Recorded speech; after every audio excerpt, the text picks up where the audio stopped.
Hello everyone, and a very warm welcome to you all present here today. My name is Chiu, and today I'm with Ms. K as she will be discussing 7 ways to wow your audience with powerful content marketing. If you have any question regarding today's topic, do leave them in the comment section down below, and Ms. K will answer them right after she finishes presenting. Without further ado, I pass the mic to you, Ms. K. Thank you very much. Hello, everyone. Pleasure to meet all of you. So let's start, okay? Are you able to see my screen? Okay, thank you. I don't know why it starts in front of the screen. Okay, all right, so let's start. Thank you very much for being here with me on on an evening, a nice evening. So today we will be discussing 7 ways that you can use to make your content marketing even more powerful. All right. So before we start, let me just introduce a little bit about myself. My name is 𝗙𝗘𝗘 𝗪𝗚, and I'm fondly known as Miss K by my students and even my clients, right? So I have been in digital marketing or marketing industry for over 14 years now, and founded 2 businesses and founded and expanded 2 businesses. One is a social media agency, another one is a training company. So under my social media agency, we deal with corporate clients. We run management for social media content management. We also run ads campaign, Google ads, social media ads and stuff. And apart from that, I'm also part of industry experts teaching program, right? So some of our clientele that we have served, trained as well, all right? So now let's go into our content marketing, our topic today. As all of us know, content marketing is really important. In fact, that is the only way that you can communicate with your audience about your product, about your service, or anything that you are offering. So basically, content marketing is like the life for your marketing. So now let's come to content marketing for social media. So what I'm going to focus today is content marketing for social media. So there's difference, right? So when you do content marketing for a website, for example, the way we do it is a little bit different than how we do it for content marketing for social media. But today I'm just going to focus on social media, right? So why do we need to run content marketing? This means you need to identify what is the objective of you doing this. You see, before you plan to do anything, you really need to have a plan, a solid plan. So we can also call it a strategy. So why do you need to have a plan, right? So that you will be able, you will know what you need to measure. What are the analytics in the end you want to measure? So before we start anything, we need to know what's the objective. What do we want to achieve? In fact, with proper content marketing in place, you can achieve so many things, right? So one of those things is, number one, like you can see in the screen, is reach. You can reach more people, you can have higher impression, and you can also drive traffic to your website. All right. So from social media with the proper content, you can also drive traffic to your website. Okay. So this is what we call awareness, brand awareness. All right. So that's number one goal. The second goal that you also may able to achieve is to have engagement on social media. All right. So how do we measure engagement? Based on the number of reaction that you get for your post, or based on the number of comments that you get and how many people shares your content. So this is another metric that you can also measure. That's the second one, engagement. The third and the fourth one is leads and sales. Basically, this is very much on the sales metrics, right? So you want to know how many new people, potential customer is, for example, is signing up a newsletter, filling up a news leads form, right? So that is on the leads. And finally, sales. So what do we do about sales? Sales is whenever you have people purchasing from you, right? And other conversion as well, all right? So when I mention sales, it's quite it's quite broad, meaning to say it's not only about purchasing. Yes, it is also about purchasing, but apart from that, you may have some other conversion. Like for example, you want to get more people to sign up for your newsletter, or you want certain people to vote for something, or you want them to just fill up a form. All right. So all that conversion is, we can also consider that as something that we want to achieve from our content marketing. All right. So these are the what you can achieve from having a really powerful content marketing strategy in place. The next thing is, how do you do content marketing? All right, it's like a buzzword, right? Everyone is talking about content marketing and stuff like that, but in fact, if you know the basics of it, it's quite easy. All right, the first thing is you need to create your content. All right, come up with a content, create content. So that's the content creation part, first one. So after you create a content, it's about publishing the content. You want people to be able to see. And where do you publish? In the right social media platform that is targeted to the right target audience. All right, so the platform that you publish also matters, very, very important. All right, and the third part is, due to our very, very less inorganic reach in certain social media platforms like Facebook, you need to look into promoting. All right, even when you have like highly organic platforms like LinkedIn, like TikTok, right? TikTok is like the new Google now. So even when you have this kind of platform which is highly organic, but it is also good to run promotion so that you can expand your reach. All right, so that's just a very three basic ways on how you can carry out your content marketing: create your content, publish your content, and promote your content. All right, moving on. This will be the 7 steps that I'm going to share with you how you can create a really, really strong, powerful content marketing that will be meaningful to your audience, right? Number one, when we talk about audience, these are the people that we want to communicate with. So first of all, you need to understand or identify who you want to talk to. All right, for example, you may have like multiple layer of audience, but you need to segmentize them. All right, segmentize your audience, then you target them, and finally you position them. All right, so this is what we call the STP process. You segmentize, you target, and you position. All right, so you may have one product that can be used by few layer of community from few different age group. So segmentize them based on the age group and create content, create the creatives that you're, the copies or creatives that you're going to create is suitable for each and every one of them. Now, how can you do that? First thing is you need to understand them, right? You need to understand your customer. Then the second thing is, this is like a proper strategy, the proper ways, yeah, on organized ways how you can identify your customer. Then you create a customer persona for each customer. All right, so any businesses, you can have anything from 3 to 5, or some businesses even have 7 or more different customer personas. So identify these customer personas, you know, write a persona for them, and for each persona you will be able to create a different marketing message for them. All right, and now these marketing messages will be much, much more meaningful. All right, this will be much meaningful for your audience, because why? They can resonate with it. All right, if you're talking about for example, you're talking about football to a tennis fan, they might not be able to resonate it, right? So if you want to sell a football, let's say you're a sports equipment store manager, or what, you want to sell some football, so you need to target people who are interested in football, who plays football. You don't target people who are interested in tennis and don't even want to play football, right? So this means you need to know what kind of likes, what kind of challenges, what kind of preference, and so many other details like their demography and stuff like that about your customer persona. So think about it. Do you understand them or not? Have you been creating content that suits their customer persona? All right. So that is that's the first one. Then the second one is very, very important for you to develop a style guide for your brand. All right. So this is where I see like big brands are doing this perfectly, but smaller brands, SMEs, even entrepreneurs, startups, they lack in this, right? So what does a style guide mean?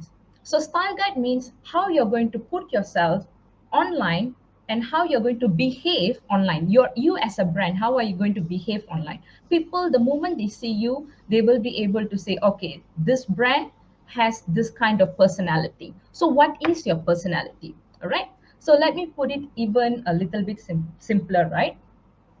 If let's say you are a radio station, what radio station will you be? Will you be a BFM, business FM, where it's all about business talks, a very, very highly intellectual conversation going on every day? Or you want to be something like Hits FM, where it's current, trend, latest, and stuff like that? Or Mix FM, a little bit less hype than Hits, but still manage, it still, probably covers a certain community, right? So which one do you think you are? What is your brand's personality? Or if you're a famous person, who do you want to be? Like, do you want to be a Lady Gaga, or do you want to be a Adele? Right? So you see the difference, right? Lady Gaga has a different personality. Adele has a different personality. So if you're a brand that can, people need to distinguish you, what will your brand be? How will your personality be? What kind of tone, what kind of mannerism, what kind of voice do you want to use online? Identify this first. All right, it's very important to identify this before you even start writing anything, before you even start writing copywriting for your brand. Okay, so not only that, that is your, how you sound like. And then another thing is people want to see how you behave, how you look like. All right, so this is where your brand identity comes in. What kind of colors do you use for your content? What kind of font do you use for your content? Do you have an image guideline? What kind of images can you use? All right, you cannot be just creating all kind of content with combination of multiple fonts, different colors. So every post of yours looks so colorful, so vibrant, but it just doesn't follow a certain guideline. It doesn't follow a certain style guide. So that is not good for your branding as well. All right. So you need to identify this first, please. Yeah. And then based on all this, develop a template, a design template. And you might want to design two or three design template. Like one is for brand awareness, another one is customer testimony, another one is a product, promotional content. So every different, we call it pillars, every different content type, content themes has a different template. You can start like that. Okay, why you're also educating your audience to be able to, recognize you. So at one point of a time, they know that this look and feel, this voice, this tone is from this brand. So you're actually building your familiarity with your audience. All right. So that is the second, what do you call that? The second tips from me. The third one, copywriting techniques and strategy. I'm sorry about the quite caps letter and small letter there, right? So what is copywriting? Okay, if you go into Wikipedia, all right. So Wikipedia says that copywriting is writing copy for the purpose of advertising or marketing. All right, and yeah, probably I need to expand that a little bit. First, marketing here doesn't mean selling. Okay, it doesn't mean selling to people who doesn't want your product. That makes sense, right? Marketing is basically you are selling to people who wants your product, not to people who don't want your product. And great marketing delivers value to people when they need it the most.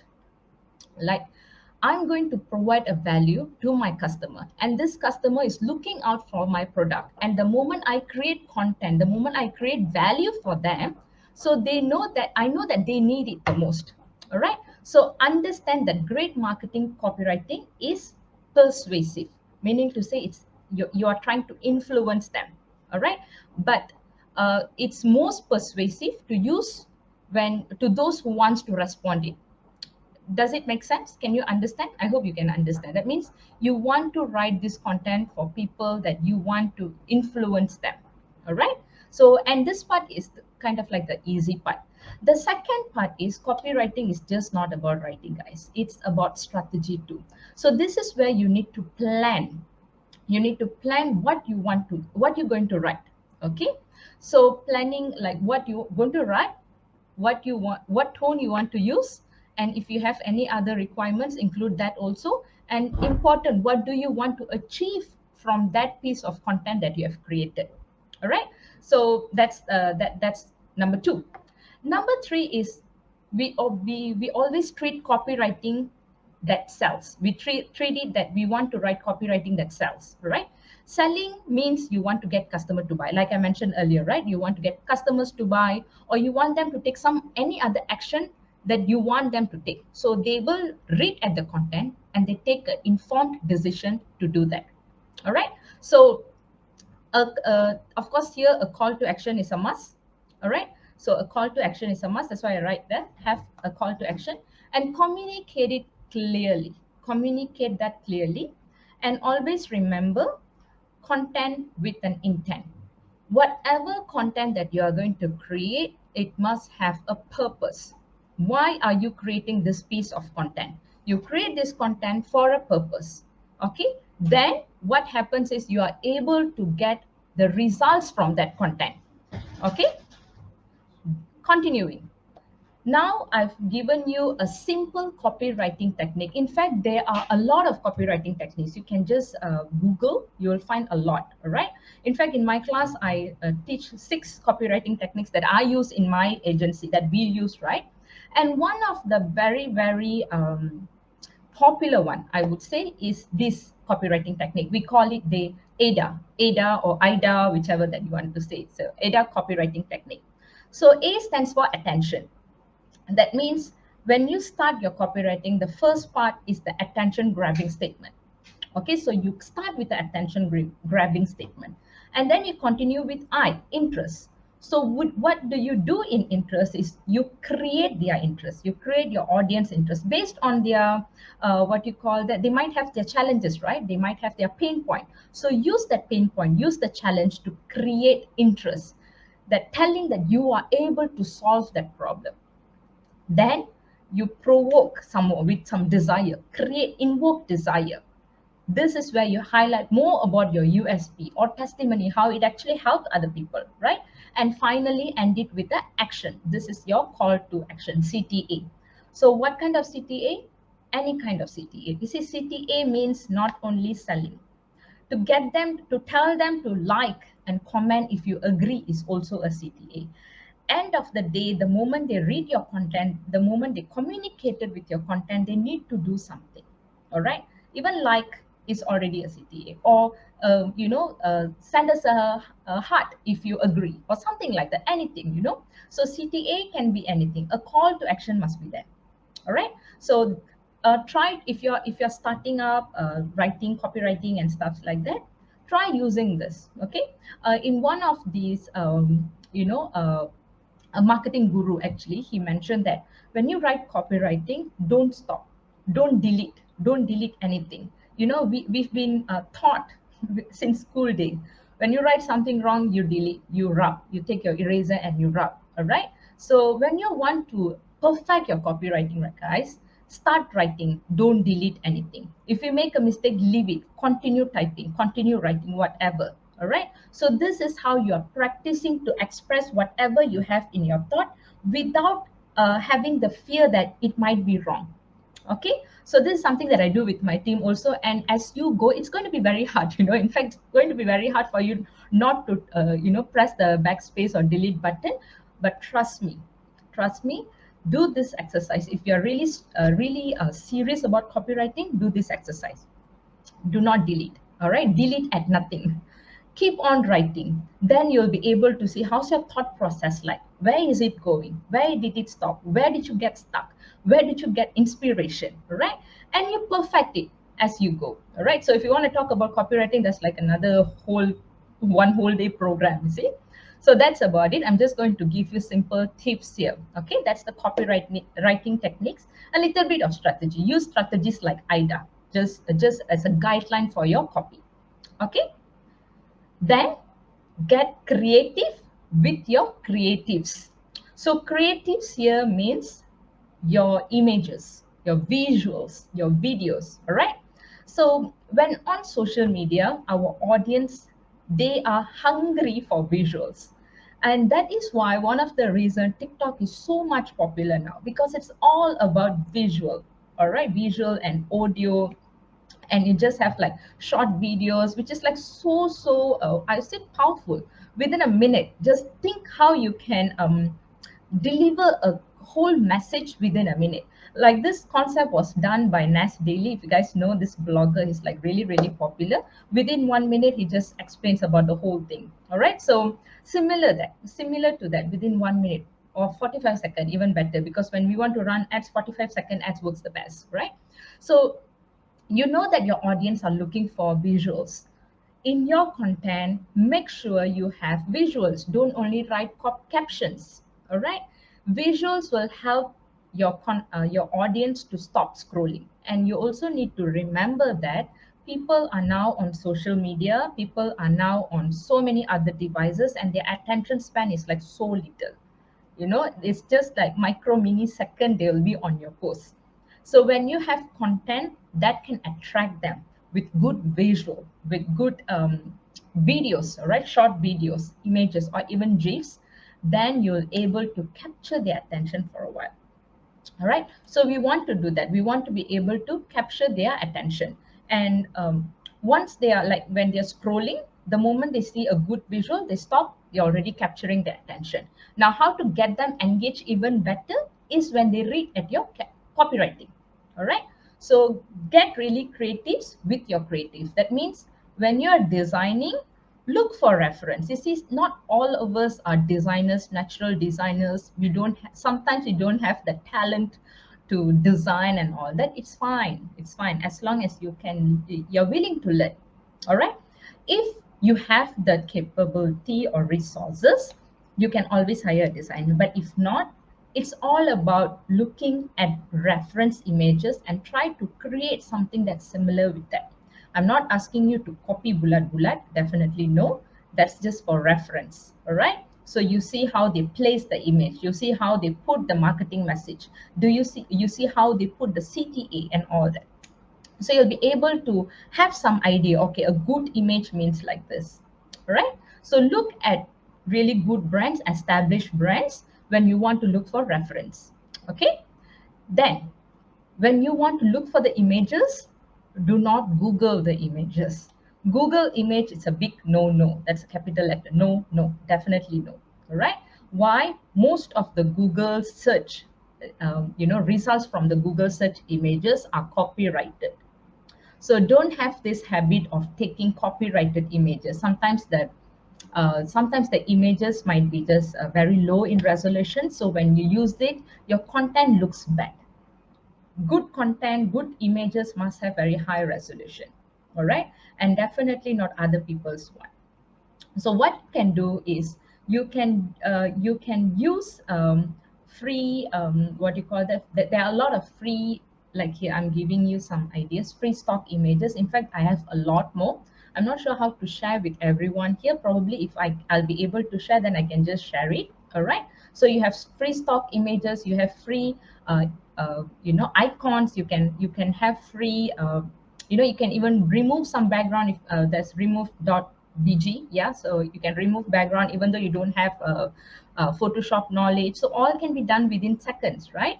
So use this kind of free stock images. There's multiple more. Okay. And then when you already have free images, use free designing tools. You have editing tools, you have designing tools, all are for free. So if there's anyone who says today, I still don't know about Canva, please go and learn it. It's free. You just have to type in, just type somewhere in YouTube how to do, how to design from Canva for dummies. So you can get like a lot of videos, tutorials to help you out. So do not say that you don't know how to design when we have tools like Canva. You have tools like Snappa, Gravit Designer, Google Drawing. So all these are free. Okay, go explore this. Then only you'll have that experience of creating content. Okay, these are designing tools, and we also have editing tools. Like I use Lightroom a lot. I use Snapseed. So you can edit your images to enhance the color, to make it in the same filter, so that you have the uniform. The style guide is important, right? You want to create a uniform look. Okay, so do all this. Okay, or you can even, if you want to edit videos, you have like InShot, you have a tool maker. So all these are free to use. So make full use of it. Remember, in your content, try to have more video content. Why? Because video content is the future. Okay, people are actually going towards video content now. All right, now moving on, this is the example that I give you, the free stock images. Now, once you already know your audience, first you have to have your objective, correct? Then you know your audience. Then you create your style guide. What's your brand style guide? Come up with good copywriting. Come up with good images, videos, or whatever, additional to the copywriting. Then now is the time for you to develop a team content. In fact, you have to develop this first before you start writing, right? So you want to know what are the contents that you want to create. Okay, so before you do anything, like even after style guide, before you go into images, designing your images or copywriting, develop a team of content. So this is what we call the content pillars. All right, so what in the content pillars, what we do is we segregate our content. All right, and under each content we try to create more of the same content, and we will use it in a month. Like for example, if you have decided to come up with like 20 content a month. All right, so that's like, I would advise, don't go too much. 3 to 5 content a week is just nice. It's not like those days where we tell you 1 content per day or 2 content per day. So that's like totally outrageous. Now Facebook is giving importance not to the quality, not to the quantity, but for the quality. So you need to create meaningful content. Okay, it's not about the number of how many contents you're creating for your business pages, right? So meaningful content, 3 to 5 a week, just nice. So if you, let's say you are a bit rajin, very, very hardworking, so you wanted to create 5 content a week. Now in a month you have 20 contents, right? So what is the 20 contents going to be all about? Is it all about selling, or is it all about highlighting your products? No, it cannot. So it has to follow certain content themes. Like in first day of the week, it's going to be about brand awareness. So you provide a lot of branded content. So on weekly, on every Monday, it's all about brand awareness. Then the second day, on Tuesday every week, it's going to be about selling, promotion. No hard sell, soft sell, promotion, USP plus promotion. All right, so you can identify, like maybe you have a 20% discount, or you have Father's Day promotion coming up and stuff like that, promotion. And then on Wednesday you decided you want to give tips, just to get more engagement. You see, you give tips and stuff like that. So every Wednesday you follow this. And every Thursday is Testimony Thursday Day. All right, so it's a hashtag. So work on that hashtag as well. So your branded content has, your testimony content has an hashtag. So work on that hashtag as well. And then you want to have on the 5th day is as like a community building day. So you want to highlight a customer of the month, or you want to have like a live session or something like that, right? So the idea here is have teams. Your content must have teams. All right, so develop teams. My advice is 1 day 1 team. If you're going to for 3 content a week, so 3 different teams. All right, you can have branded content, brand awareness as one of the team. Sales, we need to make sales, right? Sales as one of the team. And additional one, probably USP or testimony or value proposition, anything that's related to your product. All right, so develop team content.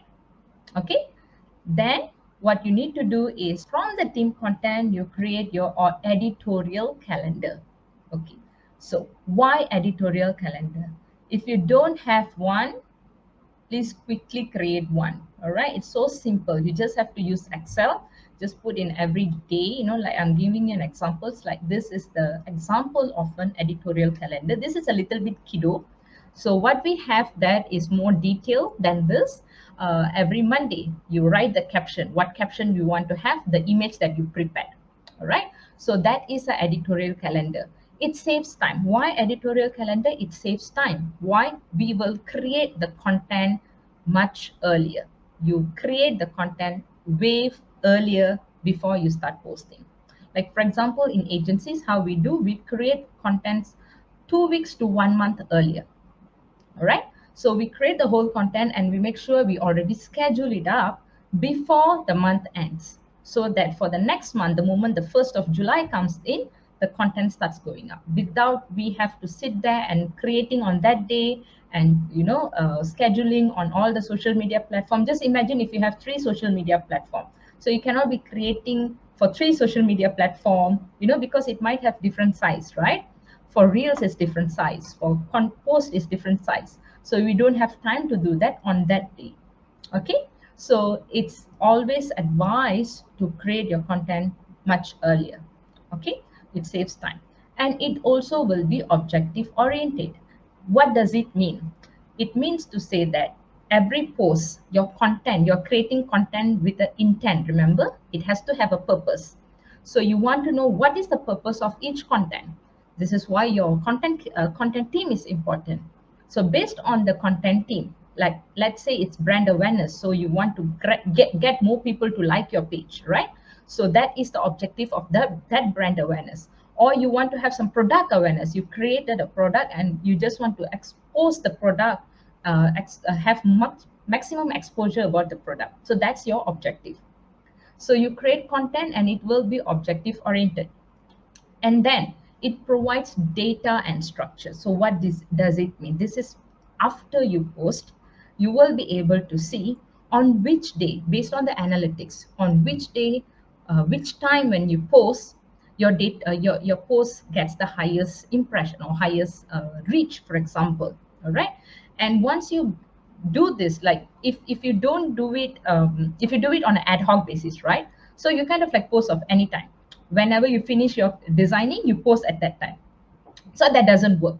All right. So what you need to do is you need to post earlier, so that end of that month you are able to come up with the, you can interpret the data, and then you'll be able to structure your content even more effectively for the next month. So you already know that Wednesday, when I post my selling post, promotional post, I get a lot of messages asking about this, and you see that trend every Wednesday. So you decided Wednesday is the best day to post content for sales related posts, for example.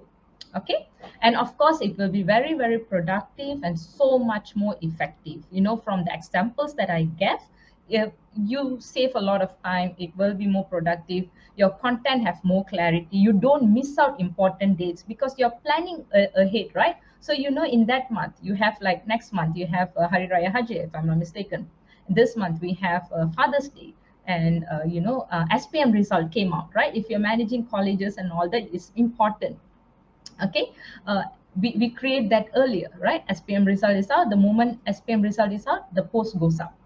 Okay, so you don't miss all this detail, right? So that's why editorial calendar is super important.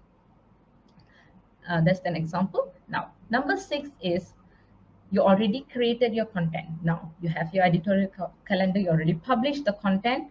It's time for you to promote first. Okay, so once you promote, that means you choose the content that you want to promote with an ads. Most of the time it will be branded campaign, also engagement campaign. You just want to have more engagement on certain posts, and very important, meaningful conversion is leads and revenue. All right, so you promote this kind of content, then must analyze what your content did. All right, so for example, these are some of the metrics that you have to keep in mind for you to measure how successful your content marketing is. Like number 1, if you want to talk about brand awareness, you want to measure brand awareness itself you cannot measure. All right, so you have to have metrics attached to brand awareness that you can measure. Now if I start measuring the number of impressions that I get, the number of reach my post get, the number of followers that got because of that particular content, so these are the metrics that you can measure. So these are the metrics that you need to measure. All right, then go into engagement. So on engagement, what do you need to measure? The moment you post something, how many people are commenting on it, How many people are giving reaction, like love, angry, whatever they want to give. So the number of reaction that you get. How many people are sharing that piece of content. All right. And were you mention it any this is like shared media, were you mentioned by someone?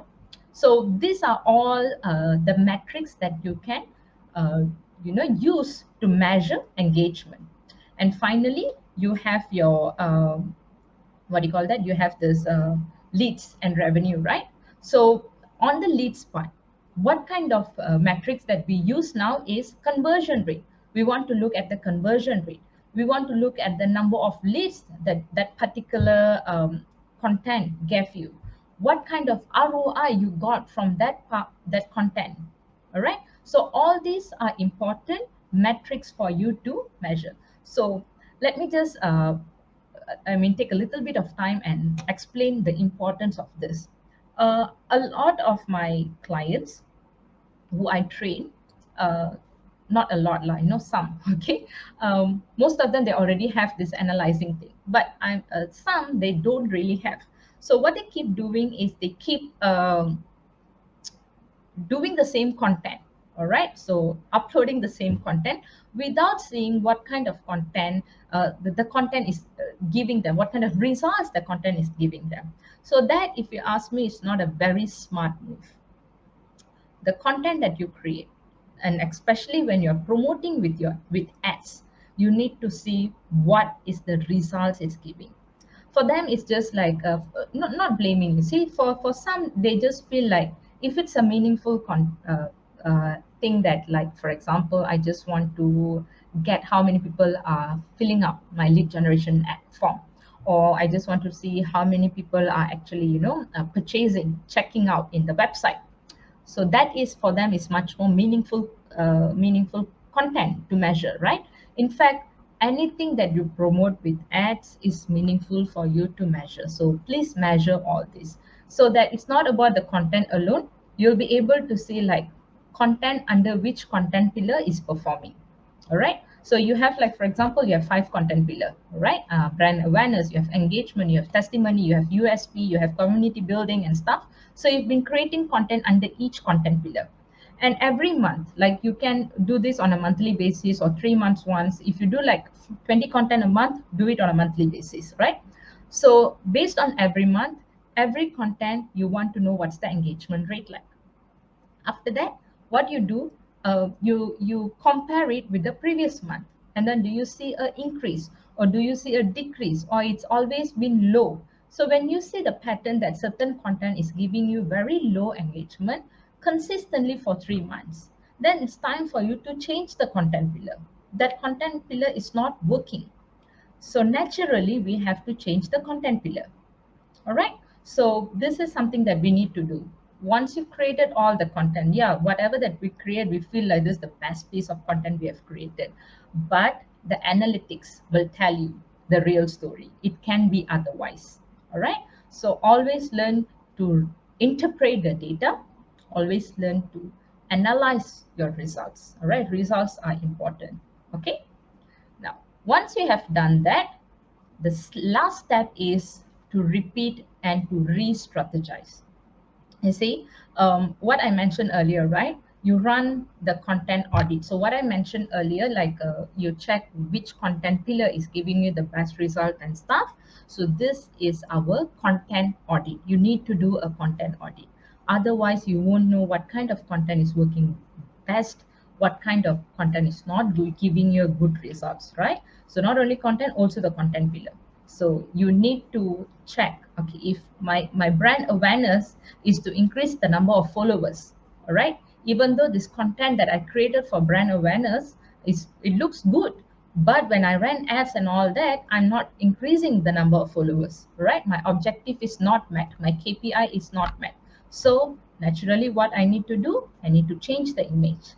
All right, brand awareness is it's actually what do you call that, a content pillar that you need to keep all the time. All right, if it's not working, then you have to change different images and different style of copywriting. Okay, don't use the same one and keep running for a few months when you know the results is not there. Okay, and when you identify certain content, pillar is giving you a very, very good results, the perfect results that you can get, this is where you keep that content pillar. You rerun it, right, until you get that ads creative fatigue, right? Don't even go up to that, like, what we do is we run for mostly for 2 months before we change to new ads images, right? For your business page is different. For business page, you have to, for your social media pages, you have to create new content. But when you're running some ads, this like add-on, you can use the same ads image and run it a little bit longer also. All right. So if it's a good content, repeat the success. If it's not so good, you need to re-evaluate. So re-evaluating here means you need to see why the content didn't achieve your KPI and do all the necessary thing what you can do to achieve your KPI. All right, it's just as simple as that. And last but not least, just going to do the conclusion here.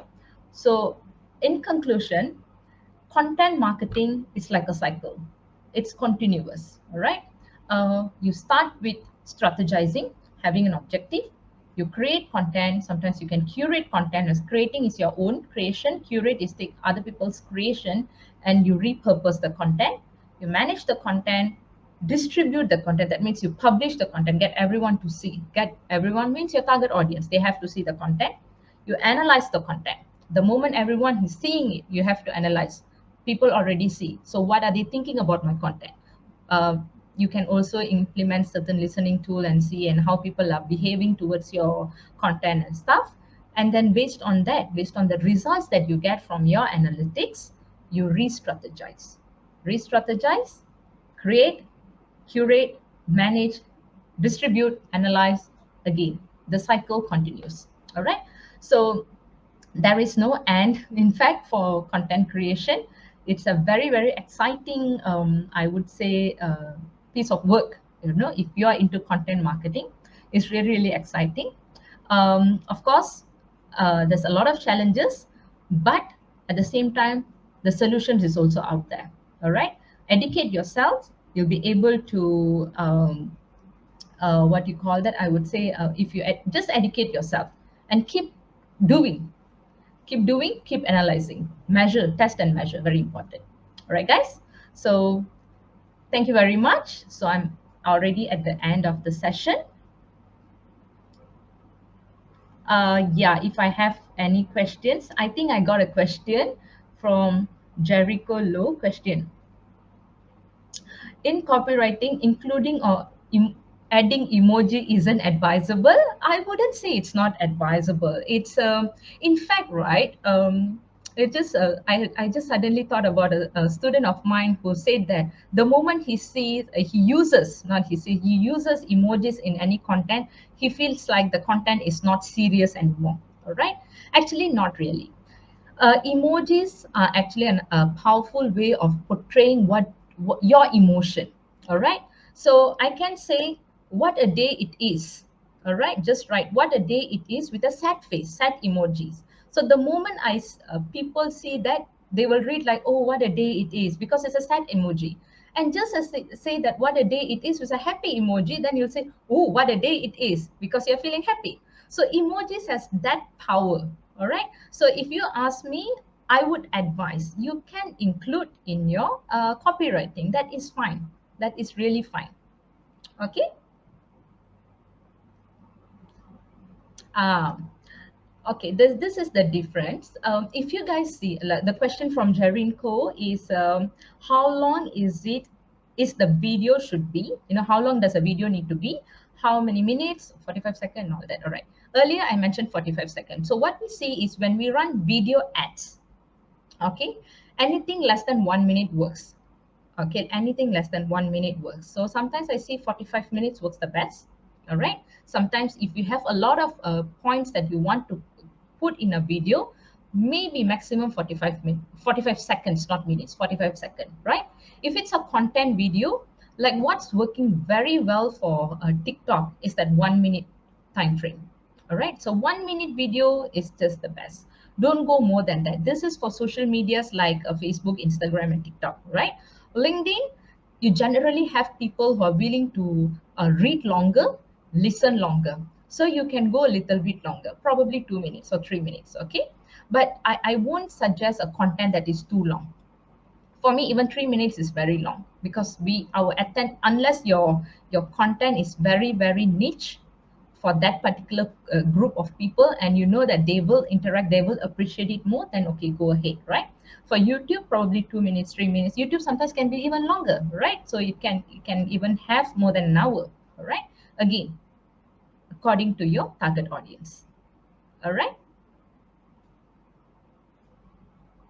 Okay, from 𝗙𝗏𝗘𝗪𝗔𝐭 question. Hi, Miss K. Can brands change their personality to follow the latest trend, or should they stick to their brand personality no matter what to avoid confusion? Thank you. Very, very good question. All right.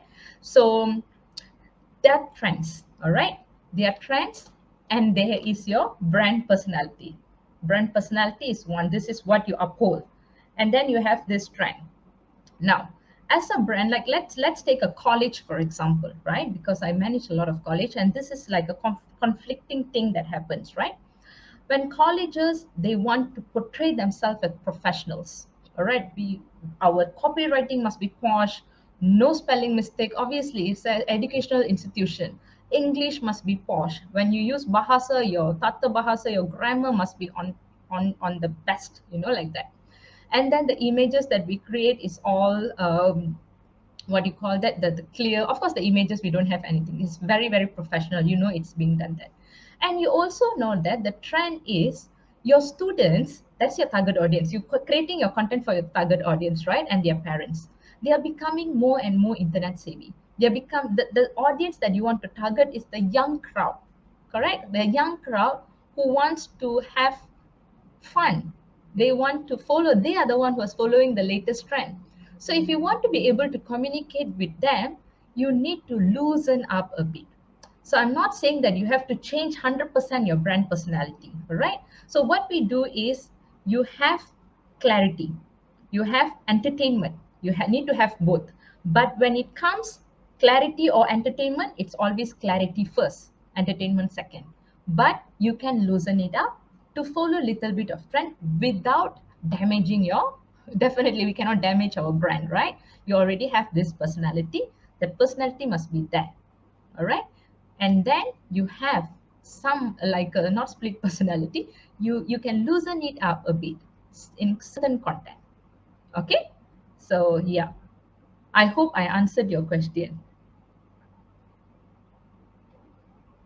Okay, very nice question again. Should copywriting be long to make audience understand better, or is it better to make it as short as we can? If you want to do like that, right, it's a yes and no, right? So in certain content, like in certain platforms, like I mentioned in LinkedIn, for example, people are tuned to read long articles, right? So that's why you have articles, you can publish articles and stuff like that, because the community on LinkedIn is like that. On social media, other than LinkedIn, like TikTok, Facebook, or Instagram, even YouTube, right? So it's very much on the how fast you can convey the message.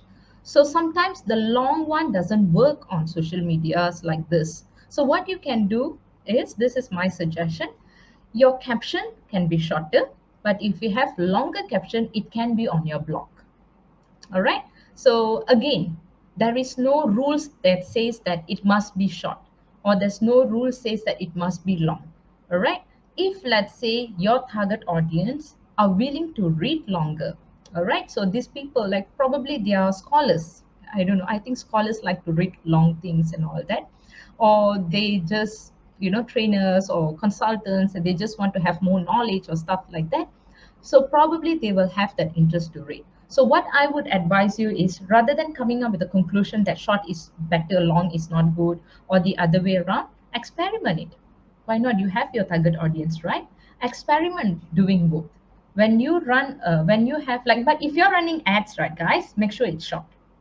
All right. On your social media, try to experiment. Have long captions, have short captions. See which one your audience are preferring more. Or you can even like you can even ask your audience, right? So if you have like certain customers or clients who has been, the best clients ever, you can even ask them, do you like if I write long, or do you want like short and simple, precise, straight to the point kind of a thing?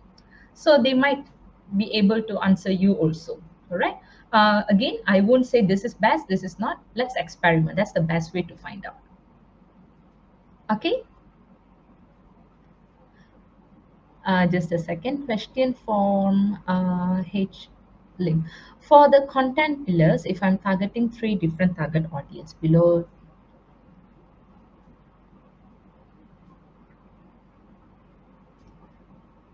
okay.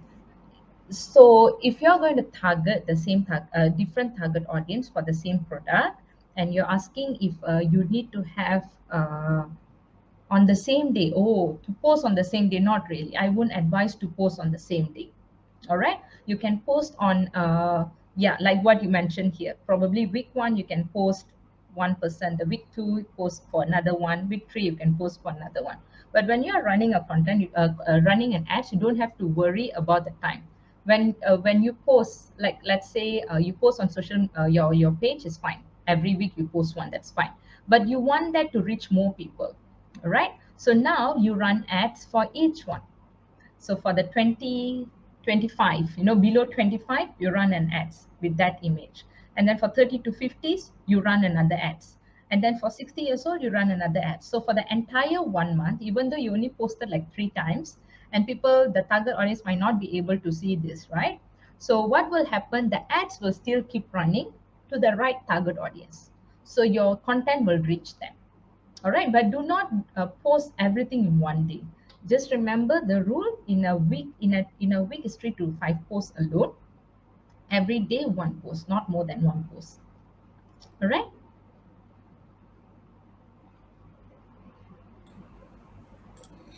Yeah, thank you so much for such an insightful presentation on our topic here today, Ms. K. Thank you so much, ladies and gentlemen, for joining our live session here today. But it's not the end.